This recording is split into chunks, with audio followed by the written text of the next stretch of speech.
আমি আগে বাসন মাজতে জানতাম না। তারপর আমি এক বান্ধবীকে জিজ্ঞাসা করলাম কিভাবে বাসন মাজা শিখবো।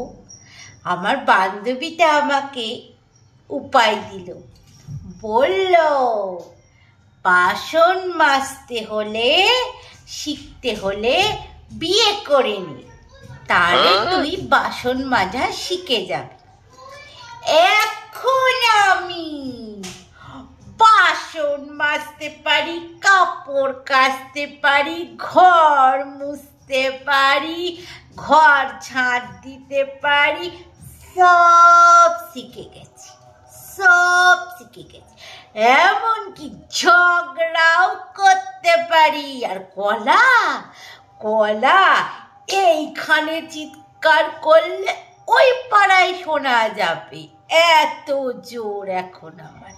তাই তো বলি বাসন মাজা কেউ যদি না জানো তাহলে একটাই উপায়, বিয়ে করে নাও।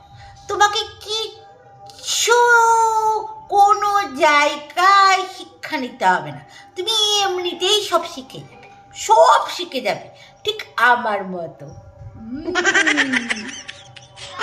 উপায়টা কেমন?